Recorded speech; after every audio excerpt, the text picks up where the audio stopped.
मला वाटतं आता खरंच उद्धव ठाकरेंना मानसोपचार तज्ज्ञाची आवश्यकता आहे.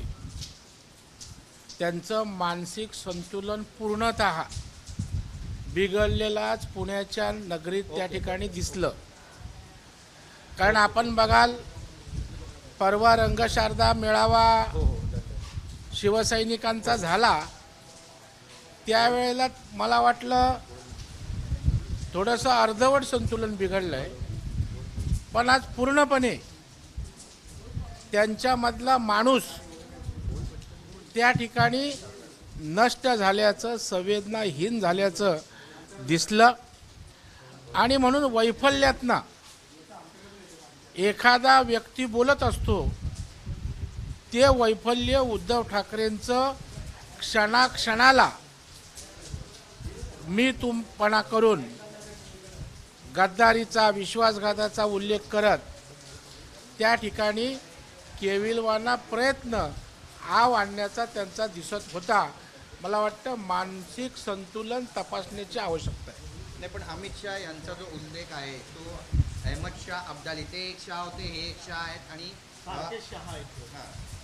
मला वाटतं उद्धव ठाकरे परवा देवेंद्र फडणवीस साहेबांवर बोलले, एकतर तू राहशील किंवा मी राहील. आणि त्यांचा पोटशूळ थांबला नाही, त्याच्यावर समाधान झालं नाही.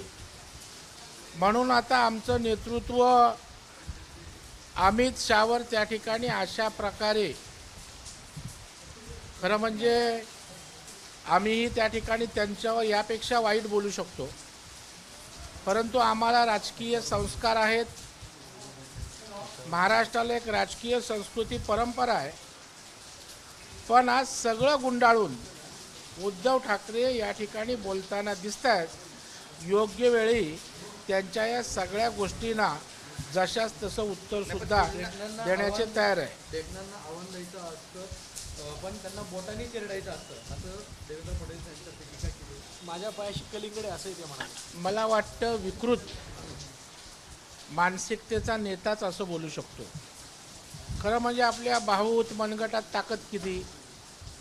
बरं, अंगठा ढेकणाला चिरडायला अंगठ्यात ताकद तर पाहिजे ना. ढेकून पण मारणार नाही अंगठ्यात ना. त्याच्यामुळे आपल्या राजकीय शक्तीचा पण अंदाज घेत नाहीत आणि त्या ठिकाणी मोठ्या मोठ्या तोंडाच्या वाफा जे आपण म्हणतो ते काढण्याचा उद्धव साहेबांचा प्रयत्न आहे. आता कुठे अमित शहा, कुठे त्यांचं व्यक्तिमत्व, कुठे त्यांचा आवाका, आणि तुमच्या अंगठ्यात काय ताकद आहे हे महाराष्ट्राला माहीत आहे ना. आणि त्याच्यामुळे बाळासाहेबांची जी ताकद होती ती ताकद आता तुमच्यासोबत नाही आहे, ती एकनाथरावजी शिंदे साहेबांसोबत आहे. त्याच्यामुळे तुम्ही ढेकण काय, साधी मुंगी पण मारू शकत नाही. पण भाजपच्या सत्ता जिहाद सुरू आहे अशी टीका त्यांनी भाजपवर केली. स्वतः त्या ठिकाणी सत्ता पिपासू कसे झालात हे महाराष्ट्रानं पाहिलेलं आहे. त्यासाठी तुम्ही जिहादच केलात. ज्या बाळासाहेबांनी आयुष्यभर हिंदू हृदय सम्राट म्हणून बिरुदावली कमावली, देशातल्या हिंदुत्ववादी जनतेनं त्यांचा हिंदू हृदय सम्राट म्हणून गौरव केला, आणि ज्या काँग्रेसनं स्वातंत्र्यवीर सावरकर असतील, हिंदुत्वासाठी काम करणारे युगपुरुष असतील, यांचा वारंवार अपमान केला, त्या काँग्रेसच्या मांडीला मांडी लावून कोण बसलं? उद्धव ठाकरे. शरद पवारांच्या मांडीला मांडी लावून कोण बसलं? मग तो सत्ता जिहाद नव्हता का? बरं, तो जिहाद असल्याचं स्पष्टही झालं. ज्या वेळेला तुमच्या मिरवणुका निघत होत्या त्यावेळेला हे जिहादी झेंडे, हिरवा सुळसुळाट त्या ठिकाणी दिसत होता. जोगेश्वरीला तर त्या ठिकाणी अमोल कीर्तीकरांच्या मिरवणुकीत, प्रचार यात्रेत बॉम्बस्फोटाच्या आरोपीच्या संबंधित व्यक्ती असल्याचं मीडियाने दाखवलं. बरं, तुम्हाला ज्या काय 8 जागा मिळाल्या 8-9 जागा आपण का मिरवणूक काढली नाहीत? बरं, मिरवणूक काढली ज्या ठिकाणी तिथे कुठले झेंडे नाचत होते? कुठला जिहादाला फुतकार त्या ठिकाणी आला होता? त्याच्यामुळं तुम्ही आता जिहादी राजकीय झालेले आहात हे महाराष्ट्राने पाहिलंय आणि त्याच्यामुळे तशाच प्रकारची भाषा तुमच्या तोंडून येतोय. तुम्हाला आता सत्तेची नशा लागलेली आहे, तूर असेल सत्तेची चटक लागले, त्यातनं आता तुम्ही बेताल बोलायला त्या ठिकाणी लागलेला आहे. सगळं गळत आहे, संसद भवन गळत आहे, पेपर लीक होत आहेत, अशा पद्धतीची देखील एक टीका आहे उद्धव ठाकरेंकडून. शिवसेनेची अख्खी गळती झाली त्याचा विचार करा पहिला. एकनाथरावजी शिंदे साहेब, बाळासाहेबांच्या विचाराची अख्खी शिवसेना सोबत त्यांच्या गेली. बाळासाहेबांचा विचार त्यांच्यासोबत गेला. त्याच्यामुळे आपल्या घराला गळती लागले. गळती म्हणण्यापेक्षा मोठ्या भोगदा पडलाय, तो लिपण्याचा प्रयत्न करा. मग दुसऱ्या गळती कुठे लागल्यात ते शोधा. आपलं घर पहिलं त्या ठिकाणी नीट त्या ठिकाणी सावरा. वाघ नखांवरून पुन्हा एकदा टीका करण्यात आलेली आहे की वाघ नखांलेली तेच डुप्लिकेट असल्याचं सांगितलं जात आहे. कसं बघताय? आता डुप्लिकेट वक्तव्य, डुप्लिकेट वाघानी अशाच प्रकारच्या गोष्टी करू शकतात आणि त्याच्यामुळे त्यांना सगळं डुप्लिकेट वाटतं. कारण वाघाची नजर असेल तर त्याला वाघनखं वाघाच्या नजरेतनं दिसतील, नाहीतर ते शेळपट नजर असेल तर त्याला त्या ठिकाणी ते दिसणार नाही. तूर असेल किंवा मी राहीन हे मी भाजपला म्हणालो होतो, आता उद्धव ठाकरे असं म्हणतात, गुंजाव आहे? मला वाटतं मी आपल्याला मगाशी म्हणालो तर रिपीट करतोय की ते वैफल्यग्रस्त झालेत, हतबल झालेत. त्या ठिकाणी लोकसभेला ते भरकटलेत, ते आता सावरणं त्यांना अवघड झालंय. आणि आता त्या बोलायचं म्हणून तोंडाची वाफ काढून मोकळे होतात आणि नंतर त्यावर लोकांच्या प्रतिक्रिया तिखट आल्यानंतर लोकांनी या असंस्कृतपणाच्या वक्तव्याचा धिक्कार केल्यानंतर ते घुमजाव घेत आहेत. कारण या सुसंस्कृत महाराष्ट्रामध्ये व्यक्तिगत द्वेष, आकस लोकांना आवडत नाही. आणि म्हणून देवेंद्रजींवर जो व्यक्तिगत द्वेषाचा त्यांनी आरोप केला होता त्यातनं महाराष्ट्रातल्या जनतेनं निषेध व्यक्त केला होता. त्यांना आवडलं नव्हतं म्हणून त्यांनी घुमजाव केलाय. परंतु त्यांचं समाधान अजून होत नाही. म्हणून अमित भाई आणि त्या ठिकाणी मोदी साहेब यांच्यावर बोलून 2 दिवस प्रसिद्धीत राहण्याचा केविलवाना प्रयत्न या ठिकाणी त्यांचा सुरू आहे. श्यामप्रसाद मुखर्जी यांनी पश्चिम बंगालमध्ये मुस्लिम लीग सोबत युती केली होती, असं देखील एक वक्तव्य. अरे आपल्या पक्षाचा पण इतिहास आठवा ना. मुंबईत शिवसेनेने मुस्लिम लीग बरोबर युती केली होती. त्याच्यामुळे आपण कोणाकोणाशी युती केली? मुरली देवरा असताना काँग्रेसची केली होती. मुस्लिम उमेदवारांना पाठबळ आपण त्यांच्याशी आघाडी युती केली होती. आपलं ठेवायचं झाकून आणि दुसऱ्याचं बघायचं वाकून. हे बंद करा उद्धवजी. तुमची नौटंकी आता लोकांना कळून चुकले की तुम्ही केवळ तोंडाने वाप दौडू शकता. तुम्ही ना शिवसैनिकांसाठी काय करू शकत नाही, काय मराठी माणसासाठी करू शकत, आणि हिंदुत्वाची ध्वजा तर आपण सोडलेलीच आहात. महाराष्ट्रासाठी सुद्धा आपण काहीच करू शकत नाही. पण एकेरी उल्लेख वारंवार देवेंद्र फडणवीस यांचा केला जातोय. ढेकणाला आव्हान देत नाही, तू आव्हान देण्याच्या कृतीचा नाही, अशा पद्धतीचं हे विधान आहे. उद्धव ठाकरेंची कुवत आणि देवेंद्रांची कुवत महाराष्ट्राला त्या ठिकाणी माहीत आहे. या ठिकाणी अनेक आव्हानांना सामोरं जात देवेंद्रजींनी पक्षाचं नेतृत्व केलंय, महाराष्ट्राचं नेतृत्व केलंय. आणि उद्धवजी तुमचं सरकार असताना, विरोधी पक्षात असताना तुम्हाला आव्हान दिलंय, नवे चितपट केलेलं आहे.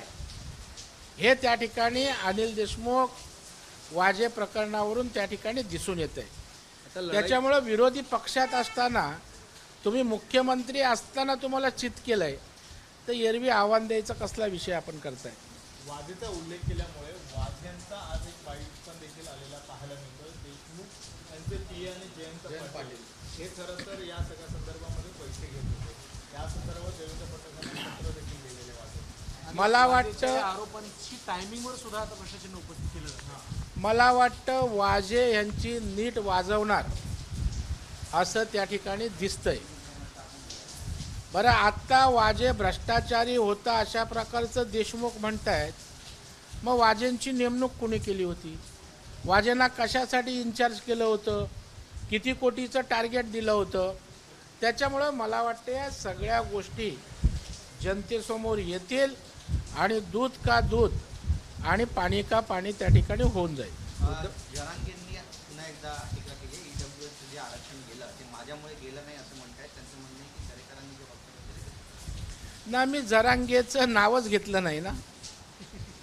मी जर त्यांचं नावच घेतलं नाही तर त्यांनी स्पष्टीकरण देण्याची काय आवश्यकता आहे? मग खाई त्याला खवखवं. तुमच्या या सगळ्या चळवळीचा परिणाम होत ईडब्ल्यूएसचं आरक्षण गेलं असं म्हणायचं का? आणि आज मराठा समाजातील ईडब्ल्यूचा लाभ नाही मिळालेले ते तरुण, ते विद्यार्थी आज त्या ठिकाणी आक्रोश करतायत. त्या आक्रोशाला उत्तर कोण देणार? त्याच्या मी जरांगेंवर आरोप केला नव्हता, त्यांनी स्वतःला लावून घेतला. त्यामुळं आता तपासायला लागेल की त्याच्यामुळे झालं का. पण तुमच्यावर जास्त प्रेम आहे मी असं जेव्हा तुमच्या- मुख्यमंत्री होतो तेव्हा पुण्याचा सुभेदार होता आणि त्या कॉन्ट्रॅक्टरचा हिशोब घेतला पाहिजे. मला वाटतं महापालिकेत कॉन्ट्रॅक्टरचे हिशोब उद्धव ठाकरे मातोश्री घ्यायची ते आता बरेच दिवस बंद आहेत. त्याच्यामुळं ते हिशोबाची भाषा त्यांची पुन्हा पुन्हा येते, कारण आता महापालिकेतले हिशोब बंद झालेत. त्याच्यामुळं कॉन्ट्रॅक्टरवर प्रेशर पाहिजे. पुन्हा हिशोब चालू करता येतो का त्याचा प्रयत्न आहे.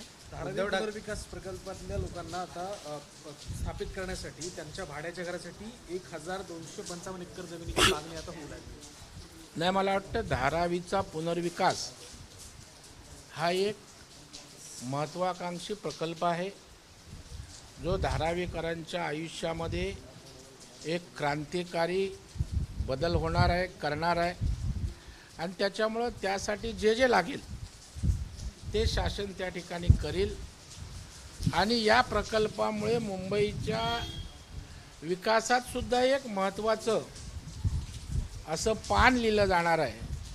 आणि त्यामुळंच धारावीचा विकास होऊ नये असं जे वाटतायत ते टीका करतायत. परंतु आम्ही विचलित न होता धारावीसाठी जे जे लागेल ते देण्याचा प्रयत्न प्रामाणिकपणे आमचं सरकार, शिंदे सरकार करतंय. सर, एक भाषणामधून त्यांनी वारंवार म्हटलंय, तुम्ही म्हणतायत की उद्धव ठाकरे यांनी विश्वासघात केला. आज उद्धव ठाकरे म्हणतायत की भाजपनं माझा विश्वासघात केला.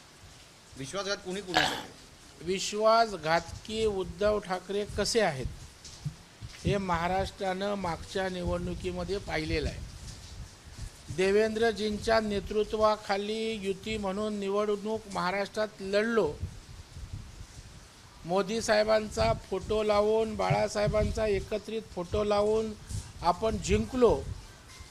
हिंदुत्वाच्या नावावर आपण मतं मागितली आणि निकाल लागल्यानंतर आपण जे केलं त्याला विश्वास म्हणतात की विश्वासघात म्हणतात, याचं उत्तर महाराष्ट्राची जनता देते आणि भविष्यात सुद्धा देईल. आपण हिंदुत्वाची भूमिका सोडून काँग्रेससोबत सत्ता जिहादासाठी हातमिळवणी केली, त्याचं नाव विश्वासघात आहे. आणि त्याच्यामुळे आपण जे जे केलं ते विश्वासघातकीपणाने केलं आहेत आणि म्हणून तो शब्द तुमच्या तोंडून सारखा बाहेर येताना दिसतोय. खरी गद्दारी आपण युतीशी केलीत. उद्धव ठाकरे म्हणतात लढाई आता हॉलमध्ये नाही तर मैदानात होणार आहे. चांगलं आहे ना, लढाई मैदानातच झाली पाहिजे. आणि भारतीय जनता पार्टी पण मैदानात लढणारा त्या ठिकाणचा कार्यकर्ता आणि पक्ष आहे. त्याच्यामुळं केवळ बोलून चालत नाही, मैदानात उतरावं लागतं, अंगाला माती लावून घ्यावी लागते. मला वाटतं शिवसैनिकांनी अंगाला माती लावली, मैदानात उतरले. उद्धवजी ठाकरे साहेबांनी कुठे अंगाला माती मैदानात उतरून लागल्याचं मला तरी माहीत नाही. एबीपी माझा, उघडा डोळे बघा नीट.